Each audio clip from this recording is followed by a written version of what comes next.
so much for clicking on my YouTube video. If this is your first time seeing my face, my name is Navante Arnold. Mess with me, mess with me. I got a bad little figure and my name getting bigger.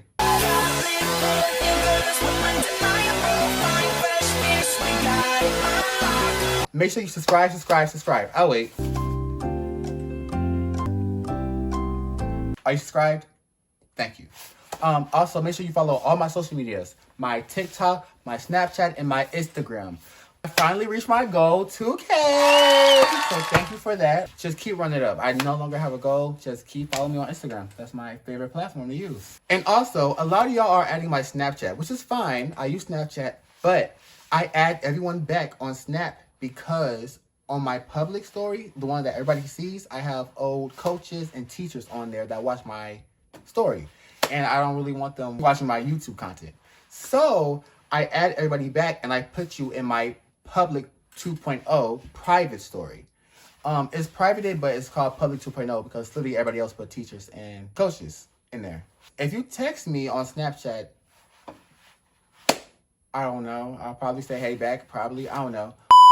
So you read the title of this video, and today I'll be telling you my coming out story. There isn't one. And by that, I mean, I never really came out. So here's the thing. I don't really have a traditional coming out story. I just always been myself from a young age, if that makes sense. So I can't give you a coming out story technically, but I can give you my gay timeline, like when I found out, when my parents found out, when people at school found out, and when I accepted it, stuff like that. This is my gay timeline. My parents told me they knew since I was 2 years old. I don't know what I was doing at 2 years old, but apparently they knew I was gay. My parents got to see me grow up knowing I was this way, instead of me being DL my whole entire life and then all of a sudden coming out, you know? My family got to grow up with me seeing me the way I always will be. Early childhood signs. Like I said before, my parents said they knew since I was 2 years old.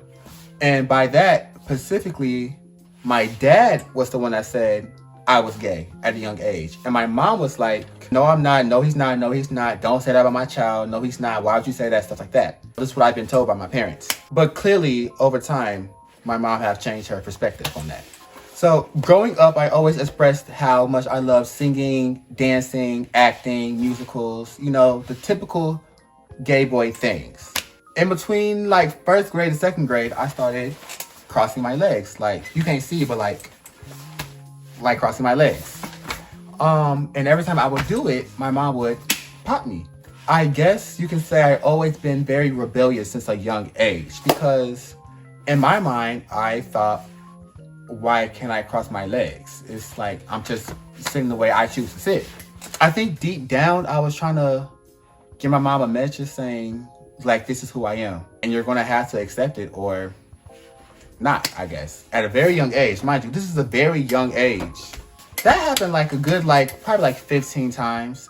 I remember the last time I crossed my legs in front of her. We was both in the living room and she was sitting right across from me. I just stared at her like this. And I raised this leg and put her on top of this leg, and I stared at her soul. When I did that, her face kind of looked like she was disappointed, also at the same time accepting, like, her son's gonna cross his legs, and he's gonna be himself. Moving on, 3rd through 6th grade. So in 3rd grade, I switched schools, whole different school district, whole different town. I was completely starting over. And I met this boy. I'm not gonna say his name, but I met this boy. We ended up becoming best friends. We had 3rd, 4th, 5th, and 6th grade together. We had all classes together. In 3rd and 4th grade, you know, we were just best friends. But 5th grade is when I realized, I think I like you. You know, of course I never told him that.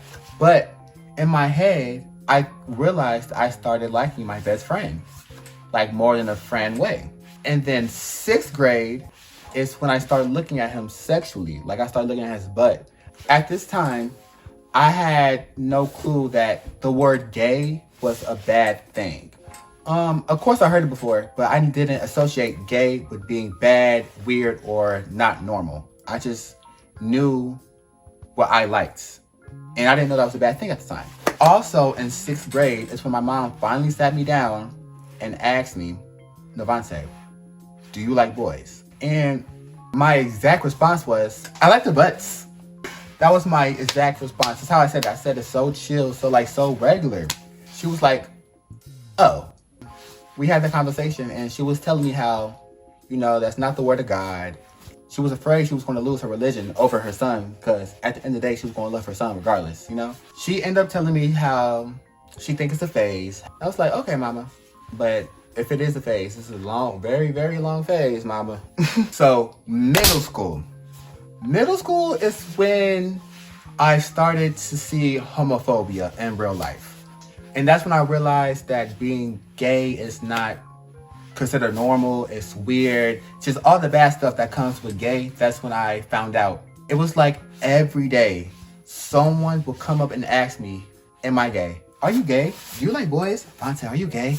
Vontae, I heard you like boys. Vontae, are you gay? It was every day. When I say every day in middle school, every freaking day in middle school. I cannot go one day without someone asking me that question. At a certain point, I just got used to it. It literally became a routine. Like literally every day, someone different would ask me, am I gay?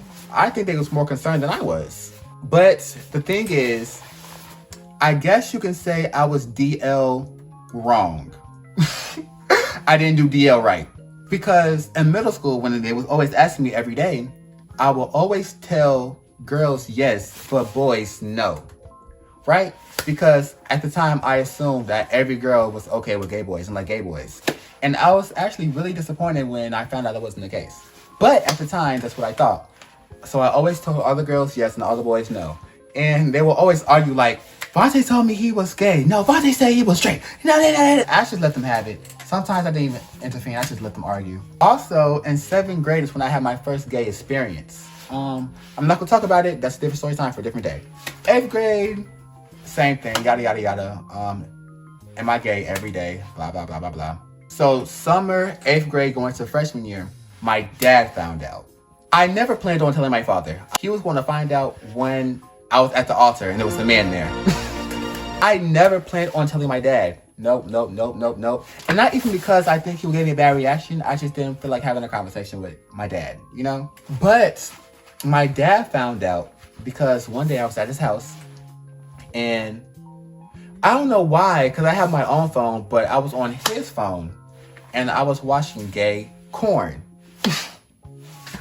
And I was on his phone for about 2 hours just watching gay porn. I was just watching. And to this day, I can't tell you why I did it on his phone and not my own device. But hey. So, when my dad finally asked for his phone back, my heart fell to my ass. I tried to hurry up and delete all the stuff I was watching in like 30 seconds, right? But my dad also saw me frantically trying to delete everything off his phone.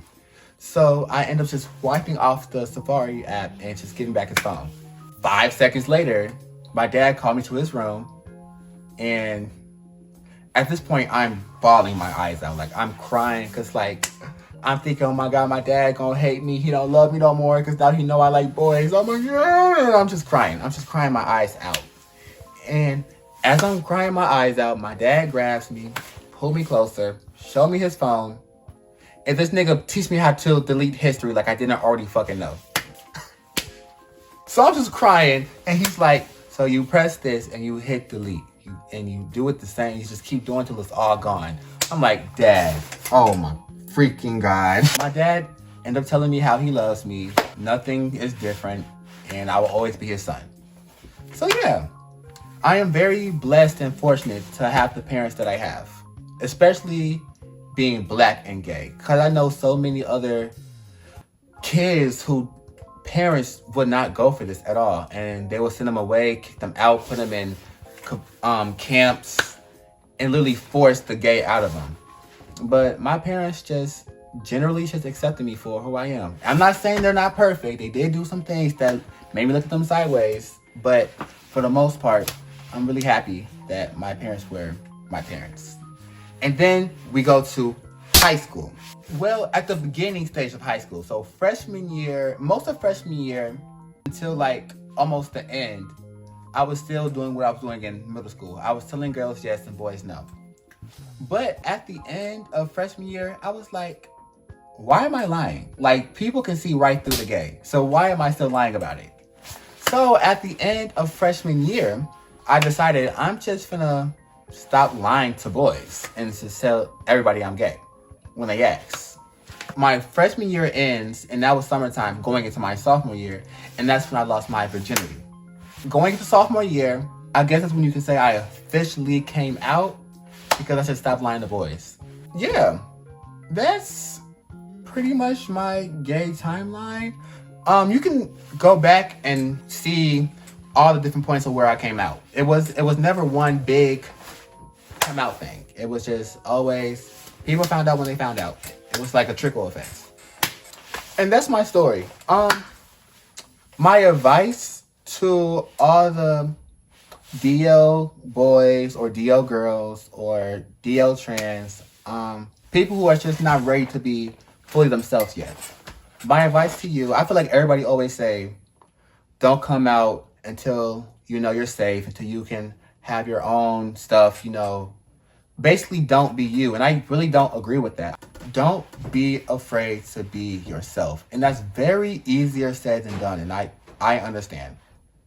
But I feel very fortunate, like I keep saying, that my people got to watch me grow up the way I am. And I never really had to hide myself. Although I didn't tell my parents, they grew up semi-knowing that I might be this way. Instead of me putting on this character or portraying to be someone I'm not. And then all of a sudden just putting this, I'm gay, and throwing everybody for a loop and having everyone look at me differently. No one looked at me differently because I was always this way my whole entire life. It's hard for people to get readjusted to you, if that makes sense. Because your sexuality, unfortunately, is a very big part of your self. A big part of your self-identity, a big part of your personality. Unfortunately, that's what people make it a big part of yourself. It's hard for people to get readjusted to you. Once they think you are one way, people won't like to think of you as that one way. And it's hard to change people's perspective. So just always love yourself. And even if you can't be yourself at this time, just know who you are deep down within yourself and love that part of you. If you have to love it by yourself, love it by yourself. If you have friends that can embrace you, let them embrace you. If you have family that can embrace you, let them embrace you. I feel like starting with one person, like if telling one person and having at least one person talk about it with, can save you so much anxiety. And honestly, it sounds cheesy, but just love yourself, honestly. Love yourself with everything you do. If that's the way you dress, how you do your hair, just love everything about you. And I promise you, you will stop caring about what other people will have to say. I swear. This is coming from the heart. Nothing is scripted. Everything I just said was not scripted. This is generally coming from my heart because I love all of you. I say it often, but I really do love everyone that watches me. I really do love you. I swear I do. I grew up watching We Love Shay. And We Love Shay always said, remember to be yourself unapologetically. If you carry yourself like royalty, these folks got to respect you. And that is the realest thing I ever heard on this app. And it kind of inspired me to have my little own outro. I think mine will be, own who you are without apology.